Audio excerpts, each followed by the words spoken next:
Hello everyone. मैं मिथुन सिंह स्वागत करता हूं आप सभी का। आशा करता हूं आप सभी बहुत अच्छे होंगे। भारतीय राष्ट्रीय आंदोलन के सबसे बेहतरीन सवाल आपको देखने को मिलेगा। आप क्वेश्चन को देखोगे आपको खुद आइडिया लग जाएगा कि ये कैसे प्रश्न है जो कि बार बार एग्जाम में रिपीट होते ही हैं। तो प्लीज़ इस वीडियो को पूरा देखिएगा, सारी जानकारी आपको इस वीडियो में मिल जाएगी जो कि एग्जाम में पूछे ही जाते हैं। चाहे आप जेपीएससी का एग्जाम दे रहे हो, बीपीएससी का एग्जाम दे रहे हो, जीएसएससी का एग्जाम दे रहे हो, सीजीएल का एग्जाम दे रहे हो, चाहे एसएससी का ही एग्जाम आप क्यों ना दे रहे हो, बहुत बहुत इंपॉर्टेंट ही सवाल हैं। तो चलिए वेरी फर्स्ट क्वेश्चन के साथ इसकी शुरुआत करेंगे। टाइम बिल्कुल भी आपका वेस्ट नहीं करेंगे। बस एक छोटी सी गुजारिश है, इस वीडियो को ज़्यादा से ज़्यादा लाइक करें ताकि और लोगों तक ये वीडियो पहुंच सके। आपको लाइक करना है। अगर आप पहली बार चैनल पर आए चैनल को सब्सक्राइब कर लीजिए। बस अब कोई प्रमोशन नहीं, कुछ नहीं, बिल्कुल नॉन स्टॉप हम लोग चलेंगे। वेरी फर्स्ट क्वेश्चन की शुरुआत करते हैं। बंगाल विभाजन के समय बंगाल का लेफ्टिनेंट गवर्नर कौन था? गवर्नर जनरल आपसे नहीं पूछा गया है। अगर गवर्नर जनरल पूछा जाता तो आपको लॉर्ड कर्जन जो है इसका नाम बताना था, ठीक है। लेकिन यहाँ पे पूछा क्या गया है, लेफ्टिनेंट गवर्नर कौन था? तो देखिए इसका सही आंसर हो जाएगा ऑप्शन नंबर ए। अब बोलोगे आपने आंसर ही बता दिया तो कुछ डिटेल वगैरह कुछ तो बताया नहीं आपने। बिल्कुल बताऊंगा। देखिए बंगाल के विभाजन को आप जो है ऐसे समझ लो कि इसका विभाजन 2 बार किया गया था। कब किया गया था? 2 बार। पहली बार कब किया गया था तो याद रखिएगा 1874 में। और 1874 में बंगाल को किससे अलग किया गया तो ये भी याद रख लीजिएगा आप, असम से जो है इसे अलग किया गया था। किससे अलग किया गया था? असम से। अगर मैं दूसरी बार की बात करूं तो 1905 में। कब हुआ था? 1905 में। और यहाँ पे कर्जन जो कौन था? यहाँ का गवर्नर जनरल था। और जो सर एंड्रयूज फ्रोजर था ये यहाँ का लेफ्टिनेंट गवर्नर था। यहाँ तक सारी बातें क्लियर हो गई। अब देखिए एक और इंपॉर्टेंट सवाल है, खैर आगे में भी वो आना चाहिए। बंगाल के विभाजन का जो डेट है वो कब है तो याद रखिएगा वो डेट है 20 जुलाई। मैं लिख देता हूं 20 जुलाई 1905। कब हुई थी ये? 20 जुलाई 1905 में। और इसकी अनाउंसमेंट किस शहर से की गई थी वो भी आप याद कर लो। प्लीज पेन पेपर पे आप इसे लिख दो। बार बार ये प्रश्न पूछे जाते हैं और ये छोटा सा फैक्ट है और एग्जाम में आप जो है चौतरफा गिर जाते हो। तो प्लीज नोट डाउन करते जाइएगा। इसकी शुरू जो अनाउंसमेंट है वो शिमला से की गई थी। कहां से की गई थी? शिमला से। और विभाजन के समय टोटल जो है 8 करोड़ की आबादी थी। कितने करोड़ की आबादी थी? 8 करोड़ की बंगाल की जो है आबादी थी। और मैं आपको बताऊं एक और बात, ये जो उस समय जो बंगाल का विभाजन हुआ था दूसरी बार, उस समय जो है बंगाल में जो है 8 करोड़ की जनसंख्या थी। तो देखिए 2 आप पार्ट में से बदल दो ताकि आप चीज़ों को अच्छे से समझ पाओ। 2 पार्ट में क्यों अभी आप समझ जाओगे। देखो पहला क्या है, पहला जो पूर्वी बंगाल था, यानी कि पूर्वी बंगाल यहाँ मैं लिख देता हूँ ताकि आप चीज़ों को अच्छे से समझ पाओ। पूर्वी बंगाल में जो है मुस्लिम आबादी ज़्यादा थी। कितनी थी? 3 करोड़ की आबादी यहाँ पे थी, 3 करोड़। और अगर मैं पश्चिमी बंगाल की बात करूँ, पश्चिम बंगाल की जो कि अभी भी है, और इसकी आबादी उस समय कितनी थी? 5 करोड़ थी। कितनी थी? 5 करोड़। सारी बातें यहाँ तक अगर क्लियर हो गई हो तो हम लोग आगे बढ़ेंगे। ये मैंने पहले क्वेश्चन को बिल्कुल डिटेल्स में एक्सप्लेन कर दिया। दूसरा सवाल देखो क्या है, बंग भंग विरोधी आंदोलन का प्रारंभ किस तिथि से हुआ था? बंग भंग विरोधी आंदोलन का प्रारंभ किस तिथि से हुआ था? तो देखिए पहला 20 जुलाई 1905। तो देखिए बंग भंग विरोधी को जो है आप ऐसे भी समझ लो बंगाल विभाजन के विरोध में इसकी जो है शुरुआत की गई थी। और इसका सही आंसर हो जाएगा 7 जुलाई 1905 जो है बंग भंग विरोधी आंदोलन की शुरुआत की गई थी। लेकिन बंगाल विभाजन कब किया गया था तो 20 जुलाई को। और देखिए एक्शन होने पे जो है रिएक्शन थोड़ा लेट आता है, तो 7 जुलाई 1905 में इसकी शुरुआत हो गई थी। याद रखिएगा यहीं पे जो है स्वदेशी आंदोलन की भी शुरुआत हुई थी।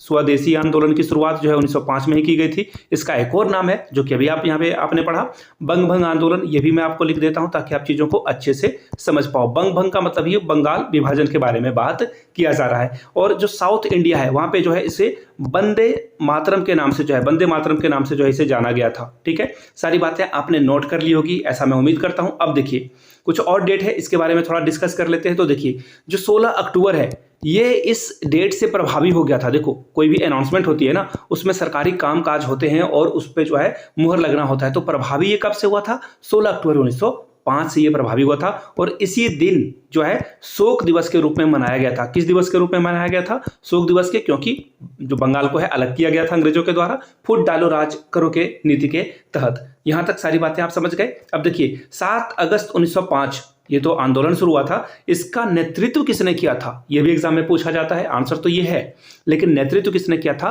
तो एस.एन. बनर्जी ने। एस.एन. बनर्जी यानी कि सुरेंद्र नाथ बनर्जी के द्वारा जो है इसका नेतृत्व किया गया था। अगर मैं बात करूं मुंबई में या फिर अभी के समय में मुंबई में, तो याद रखिएगा बाल जो गंगाधर तिलक हैं, बाल गंगाधर तिलक, मैं शॉर्ट में लिख रहा हूं आप चीजों को ताकि समझ पाओ, ठीक है, टी होगा यहाँ पे।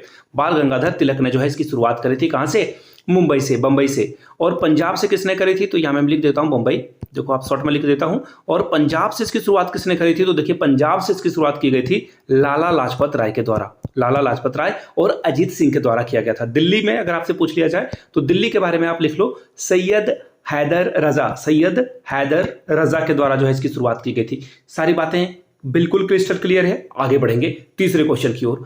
बंग भंग के लागू होने की तिथि 16 अक्टूबर 1905 को बंगाल में किसके सुझाव पर राखी दिवस के रूप में मनाया गया? किसके बारे में बात किया जा रहा है? राखी दिवस के। तो देखिए ये जो है रविंद्रनाथ टैगोर, जो कि बंगाल विभाजन के विरोध में थे, ये इनके अगेंस्ट में थे, और इन्होंने ही कहा कि हम लोग एक दूसरे के हाथ पे, कलाई पे राखी बांधेंगे और इसका विरोध करेंगे। और याद रखिएगा जो शोक दिवस है 16 अक्टूबर 1905 को ही मनाया गया था। शोक दिवस क्यों? क्योंकि बंगाल का विभाजन इस दिन से प्रभावी हो गया था। इस दिन से क्या हो गया था? ये प्रभावी हो गया था, लागू हो गया था। सारी बातें क्लियर हो गई। और याद रखिए रविंद्रनाथ टैगोर के द्वारा अमार सोनार बंगला इसी समय, यही 16 अक्टूबर 1905 के आसपास जो है इसकी रचना की गई थी। क्या इसका नाम क्या है? अमार सोनार बंगला, अमार सोनार बंगला मैं लिख देता हूं। और याद रखिएगा जो रविंद्रनाथ टैगोर हैं ये ऐसे एक व्यक्ति हैं जिन्होंने दो अलग अलग देशों के लिए जो है राष्ट्रगान लिखा है। भारत के लिए जनगण मन और बांग्लादेश के लिए इन्होंने लिखा है अमार सोनार बंगला, ठीक है। और स्वदेशी वस्तुओं का इस्तेमाल के बारे में जो है कृष्ण कुमार मित्र जी थे, ये सबसे पहले इन्होंने कहा कि हम लोग जो है विदेशी वस्तुओं का क्या करेंगे? बहिष्कार करेंगे, बहिष्कार करेंगे। किसने कहा था? कृष्ण कुमार मित्र के द्वारा ये बातें कही गई थी। और ऐसा इन्होंने कहाँ कहा था? तो याद रखिएगा संजीवनी जो इनका न्यूज़पेपर था, इसमें इन्होंने जो ये बातें कही थी कि हम लोग जो है ब्रिटिश के जो गुड्स हैं यानी कि प्रोडक्ट हैं उसको हम लोग जो क्या करेंगे? विरोध करेंगे। इनका ये समाचार पत्र था। सारी बातें यहां तक क्लियर, क्रिस्टल क्लियर है। तो हम लोग क्या करेंगे? आगे बढ़ेंगे अगले सवाल की ओर। अगला सवाल देखो क्या है। निम्नलिखित में से स्वदेशी आंदोलन का आलोचक कौन था और पूर्व तथा पाश्चात्य के मध्य एक बेहतर संबंध का समर्थक कौन था? यानी कि जो अलग अलग कंट्री है, यानी कि पश्चिम यानी कि ब्रिटेन की बात हो रही है, पूर्व यानी कि भारत की बात हो रही है, तो दोनों देश के बीच जो है पुल बनने का काम कौन करना चाह रहा था? और चाह रहा था कि स्वदेशी आंदोलन क्या है? एक बकवास है, ये नहीं होना चाहिए। तो देखिए ये काम जो विदेशी स्वदेशी अपनाव के बारे में जो है बात कर रहा था, किसने? उसके बारे में बाद में बात करेंगे। सबसे पहले आलोचक कौन था स्वदेशी आंदोलन का? तो इसका नाम था RN टैगोर, यानी कि रविंद्रनाथ टैगोर ने कहा कि ये बकवास चीजें हैं, ऐसा नहीं करना चाहिए। देखिए सबका अपना अपना पॉइंट ऑफ व्यू है, लेकिन दयानंद सरस्वती, नाम याद रखिएगा, दयानंद सरस्वती, इन्होंने कहा कि ये काम होना चाहिए, स्वदेशी को अपनाना चाहिए, हमें स्वदेशी भाषा के ऊपर डिपेंड नहीं हो रहना है, स्वदेशी पहनावे पे ध्यान नहीं देना है। दयानंद सरस्वती ने ये बातें कही थी। अब आपसे मैं एक सवाल पूछूंगा, नीचे कमेंट करके इसका जवाब देना है। दयानंद सरस्वती का मूल नाम क्या था, यानी कि इनका वास्तविक नाम क्या था? नीचे कमेंट करके बताइएगा। मैंने आपको बताया ब्रिटिश वस्तुओं के बारे में जो है बहिष्कार किसने किया था? कृष्ण कुमार मित्र ने। नेतृत्व किसने किया था इस आंदोलन का? सुरेंद्र नाथ बनर्जी के द्वारा बंगाल में, बंगाल में, बिल्कुल कोलकाता में इसका जो है नेतृत्व SN बनर्जी के द्वारा किया गया था। अगला सवाल देखिए, भारतीय राष्ट्रीय कांग्रेस को किसने भीख मांगने वाली संस्था, बेगिंग इंस्टीट्यूट कहा था? ये किसने कहा था? बाल गंगाधर तिलक ने कहा था। बाल गंगाधर तिलक जो कि कभी भी इन्होंने कांग्रेस की INC की जो है अध्यक्षता नहीं की, यानी कि ये कभी भी अध्यक्ष नहीं बने। यहाँ पे हर बार अधिवेशन होता था, जैसे कि लखनऊ में हो गया, लाहौर में हो गया, मद्रास में हो गया, लेकिन इन्होंने कभी भी अध्यक्षता नहीं की बाल गंगाधर तिलक ने। और 1806 जब ये मद्रास के अधिवेशन में शामिल थे, उसी अधिवेशन में ये बातें इन्होंने कही थी। मद्रास के अधिवेशन में अध्यक्ष कौन था? दादा भाई नौरोजी। क्लियर हो गई बातें? आगे बढ़ेंगे। बंगाल में ब्रिटेन की वस्तुओं के बहिष्कार का सुझाव सर्वप्रथम किसने दिया? तो देखिए बंगाल में ब्रिटेन के वस्तुओं का बहिष्कार का सुझाव सर्वप्रथम जो है कृष्ण कुमार मित्र ने दिया था। ये मैंने आपको भी बताया कि इनका कहना था कि हम लोग ब्रिटेन के बारे में, ब्रिटेन के कपड़े, ब्रिटेन के बोलचाल के बारे में बात नहीं करेंगे, बहिष्कार करेंगे। अब देखिए एक और मुझे अभी एक याद आ गया बात, मैं आपको बहुत समझाना चाहता था। देखिए BC पाल ने क्या कहा था कांग्रेस के बारे में? इन्होंने कहा था कि कांग्रेस क्या है? बुलबुले की खेल है, यानी कि इनके द्वारा जो है आज़ादी मिलने से रही। ये लोग जो है सरकार के ब्रिटिश के जो है अगेंस्ट जो है कुछ ज्यादा ही झुके हुए हैं, नर्म है, इनको सख्त रवैये अपनाने का जरूरत है। बुलबुले का खेल किसने कहा था? भारतीय राष्ट्रीय कांग्रेस को ये कहा था BC पाल ने। क्लियर हो गई सारी बातें? चलिए आगे बढ़ेंगे। अब देखिए ये भी मैंने बता दिया। 7वें प्रश्न की ओर हम लोग बढ़ते हैं। भारतीयों के विरोध के कारण बंगाल को फिर से कब एकीकृत यानी कि इंटीग्रेट कर दिया गया, जोड़ दिया गया, मिला दिया गया? तो ये काम हुआ था 1911 में। और उस समय देखिए दिल्ली दरबार जो है 3 बार आयोजित हुआ है। पहली बार कब आयोजित हुआ है? तो 1877 में लिटन के समय में। यहाँ पे जो गवर्नर जनरल था वो कौन था? लिटन था। ठीक है। दूसरे 1903 में, जबकि करजन यहाँ पे था। कौन था? करजन था यहाँ पे। और आखिरी बार जो हुआ था जॉर्ज पंचम आए थे यहाँ पे, याद रखिएगा, मैं अभी डेट भी लिख देता हूँ। जॉर्ज 5th यहाँ पे आए हुए थे। और ये कब हुआ था? 1911 में। और इसी समय में देखो क्या किया गया था कि बंगाल को फिर से इंटीग्रेट यानी कि जोड़ दिया गया था। और बिहार को जो है अलग कर दिया गया था, उड़ीसा को भी अलग कर दिया गया था। कुछ चीजें आप लिख लो फटाफट। आजादी से पहले उड़ीसा पहला ऐसा राज्य था जो कि भाषा के आधार पर जो है अलग हुआ था। भाषा के आधार पर 1947 से पहले कौन अलग हुआ? उड़ीसा। आजादी के बाद जो है आंध्र प्रदेश जो है सबसे पहला ऐसा राज्य था जो कि भाषा के आधार पर अलग हो गया था। सारी बातें क्लियर है? तो आगे बढ़ेंगे, लेकिन याद रखिएगा ये जो बंगाल का इंटीग्रेशन है ये 1912 में लागू हुआ था। कब? 4 अप्रैल को जो है ये लागू हुआ था। क्यों? क्योंकि हम लोग इसी दिन फाइनेंशियल ईयर मनाते हैं। अभी भी इंडिया जो है इसी फाइनेंशियल ईयर को फॉलो करता है। मद्रास में स्वदेशी आंदोलन का नेतृत्व किसने किया था? तो देखिए बिल्कुल ही आसान सा जवाब है, चिदम्बरम पिल्ले कहीं लिखेगा, कहीं पिल्लई लिखा हुआ रहेगा। डोंट वरी, कंफ्यूज नहीं होना, दोनों एक ही व्यक्ति हैं। 8 का आंसर क्या हो जाएगा? Option number C. याद रखिएगा जो साउथ है, मद्रास यानी कि तमिलनाडु, अभी चेन्नई इसे जो है माना जाता है। चेन्नई इसका नया नाम है। याद रखिएगा चेन्नई में या फिर साउथ में जो है, साउथ इंडिया में लिख देता हूं ताकि आप चीजों को अच्छे से समझ पाओ। साउथ इंडिया में जो है, मैं थोड़ा सा पेन को छोटा कर लेता हूं। देखो साउथ में जो है, साउथ इंडिया में एक्चुअली जो है इस आंदोलन को, स्वदेशी आंदोलन ना बोलकर वंदे मातरम आंदोलन बोला गया था। अब देखिए वंदे मातरम के बारे में थोड़ी बहुत और जानकारी आपको होनी चाहिए। वंदे मातरम आंदोलन तो चलो साउथ में माना गया था, लेकिन वंदे मातरम के बारे में एक और चीज जान लो। अगर इसके आगे ओम लगा दिया जाए, ओम, वंदे मातरम की जो है शुरुआत कहां से हुई थी? तो याद रखिएगा सन्यासी विद्रोह से इसकी शुरुआत हुई थी। कहां से? सन्यासी विद्रोह से। इसके बारे में भी आपको पढ़ना है, बहुत ही इंपॉर्टेंट सवाल है, बार बार एग्जाम में पूछे जाते हैं। अगला सवाल देखिए क्या है, निम्नलिखित में से किसने स्वदेशी आंदोलन का नेतृत्व दिल्ली में किया था? मैंने आपको पहले ही बता दिया। देखो सैयद हैदर रजा ने जो है दिल्ली में इसका नेतृत्व किया था। बाल गंगाधर तिलक की बात करें तो इन्होंने बंबई में किया था इसका नेतृत्व, अभी के समय का मुंबई। अजीत सिंह ने और लाला लाजपत राय दोनों एक ही जगह से थे। कहां से? पंजाब से। इन्होंने पंजाब में जो है इस नेतृत्व जो इस विद्रोह, ये जो आंदोलन था इसको जो है सपोर्ट किया था। आगे बढ़ेंगे अगले सवाल की ओर। निम्नलिखित में से कौन सा नेता कांग्रेस के गरम दल से संबंधित है? गरम दल से देखिए अरविंद घोष हो जाएगा, दादा भाई नौरोजी, जीके गोखले, गोपाल कृष्ण गोखले, गांधी जी के गुरु SN बनर्जी, ये भी कांग्रेस के ही नेता थे। लेकिन इन लोगों का कहना था कि हम लोग जो है आराम से अपनी बात रखेंगे और अंग्रेजों को अपनी बात मनवा लेंगे। तो ये सभी नरम दल के नेता थे। किसके नेता थे? नरम दल। और देखिए नरम दल और गरम दल जो है 1907 के कांग्रेस अधिवेशन में जो है ये दोनों अलग अलग हो गए थे। कब अलग हुए थे? 1907 में। और फिर से दोनों कब इंटीग्रेट हो गए? तो 1916 के लखनऊ अधिवेशन में दोनों जो है एक साथ आ गए थे। याद रखिएगा, ये बार बार एग्जाम में पूछा जाता है। अगला सवाल देखो क्या है, भारतीय राष्ट्रीय आंदोलन गर्मपंथियों के प्रभावाधीन में कब आया? देखिए ये कब आया, ये बड़ा इंपॉर्टेंट सवाल है। 1906 के बाद आया था। एक्चुअली जो ये आंदोलन है गर्मपंथियों के प्रभावाधीन में जो आने वाला था, ये कब हुआ था? याद रखिएगा 1906 में। बड़ा ही इंपॉर्टेंट सवाल है, बार बार ये पूछा जाता है। और देखिए जब मैं पिछला सवाल के बारे में थोड़ी बहुत और जानकारी आपको दे देना चाहता हूं। देखिए कौन सा नेता गर्म दल से संबंधित था? तो इसका आंसर मैंने आपको बता दिया, अरविंद घोष। याद रखिएगा 1907 में जब रास बिहारी बोस कांग्रेस की अध्यक्षता कर रहे थे, वहीं पे जो है दोनों सूरत अधिवेशन में दोनों अलग हो गए। A.O. ह्यूम, आपने इनका नाम जरूर सुना होगा, A. ह्यूम के बारे में। ये कांग्रेस के सचिव थे, महासचिव थे। 1885 में इनके द्वारा ही जो कांग्रेस की स्थापना की गई थी।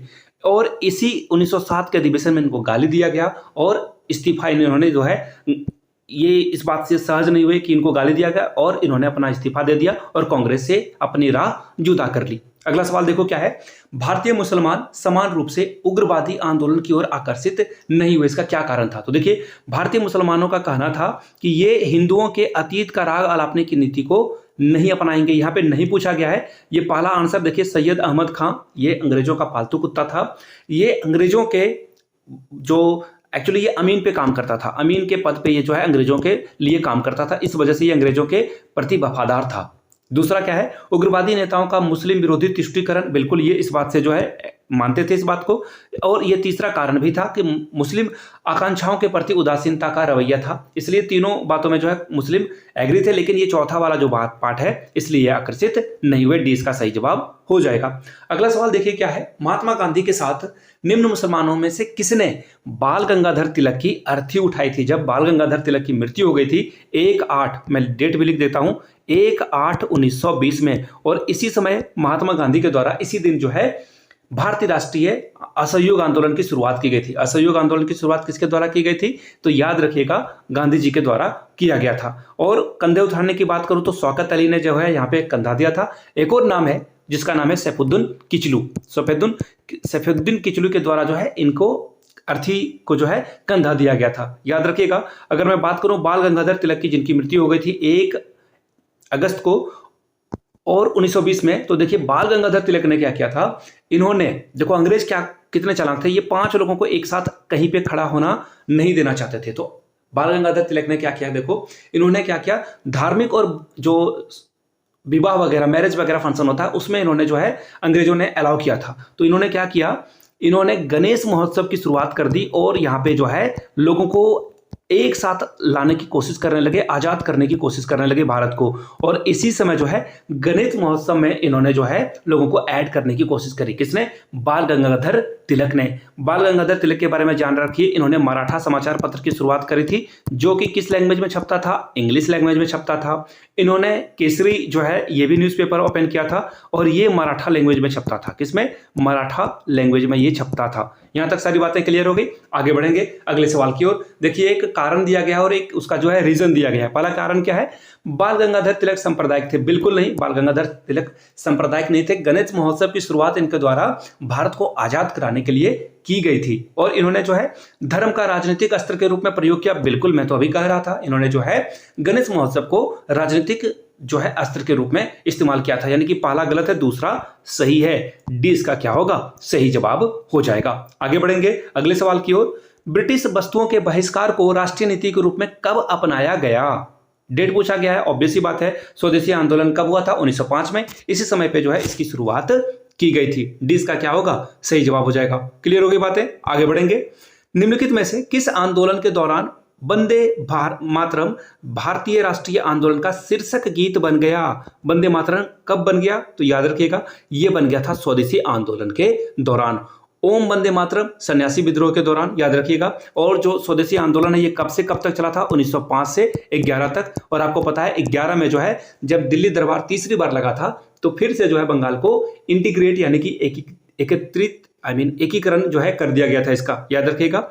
स्वदेशी आंदोलन 1905 से 1911 तक चला था। अगला सवाल देखो, भारत की प्राचीन कलाओं परंपराओं को पुनर्जीवित करने के लिए एक Indian society of oriental art की जो है स्थापना की गई थी। किसके द्वारा? तो देखिए ये थे चाचा, किसके चाचा? रविंद्रनाथ टैगोर के। और रविंद्रनाथ टैगोर ने जो है इसकी स्थापना की गई थी। और इनका जो अरेबियन नाइट है, इनका जो है अरेबियन नाइट, ये बहुत फेमस हुआ था वहां पे, याद रखना। अरेबियन नाइट्स, ये जो है इनकी कलाकृति बहुत ही फेमस हुई थी। पहली बात। दूसरी बात, ये रविंद्रनाथ टैगोर ही थे जिन्होंने ये रविंद्रनाथ टैगोर को जो है कहा था कि तुम गीतांजलि का जो है इंग्लिश में ट्रांसलेट कराओ। और उसके बाद जो है रविंद्रनाथ टैगोर को नोबेल प्राइज मिला था। तो याद रखिएगा, ये बहुत बहुत इंपॉर्टेंट सवाल है। ब्रिटिश पत्रकार H.W. नेविन्सन किससे जुड़े हुए थे? तो देखिए इसका सही जवाब क्या हो जाएगा? ऑप्शन नंबर सी, ये स्वदेशी आंदोलन से जुड़े हुए थे। अगर मैं असहयोग आंदोलन की बात करूं तो ये कब से कब तक चला था? 1930 से 31 में चला था। अब आगे देखो, सविनय अवज्ञा आंदोलन की बात करूं तो ये कब से कब तक चला था? सॉरी, ये जो असहयोग आंदोलन था मैंने उल्टा लिख दिया। असहयोग आंदोलन जो है वो 1920 से 22 तक चला था। एक्चुअली ये जो है बाल गंगाधर तिलक के मृत्यु के दिन से इसकी शुरुआत की गई थी। सविनय अवज्ञा आंदोलन की अगर मैं बात करूं तो ये 1930 से 31 तक ये चला था। स्वदेशी आंदोलन 1905 से 1911 तक। और इसी तरह से भारत अंग्रेजों के द्वारा जो है भारत छोड़ो आंदोलन, अंग्रेजों को भारत से बाहर छोड़ने के लिए जो आंदोलन किया गया था, भारत छोड़ो आंदोलन जो है ये कब किया गया था? 1942 में, 1942 में, याद रखिएगा। और इसी समय ये जो पत्रकार महोदय थे एच.डब्ल्यू. नेविल्सन, इन्होंने एक किताब लिखी थी। उस किताब का नाम क्या है? New spirits of India. ये जो है एग्जाम में पूछा जा सकता है। न्यू स्पिरिट्स ऑफ इंडिया, ये जो है एग्जाम में बार बार पूछा जाता है, तो इसे जो है पेन पेपर पे आप जो है नोट डाउन कर लीजिएगा। इंडिया जो है ये बुक इन्होंने लिखी थी। किसने? एच.डब्ल्यू. नेविल्सन ने। अगला सवाल देखो क्या है? कांग्रेस के मंच से भारतीय राष्ट्रीय कांग्रेस के किस अधिवेशन में पहली बार स्वराज शब्द का इस्तेमाल किया गया?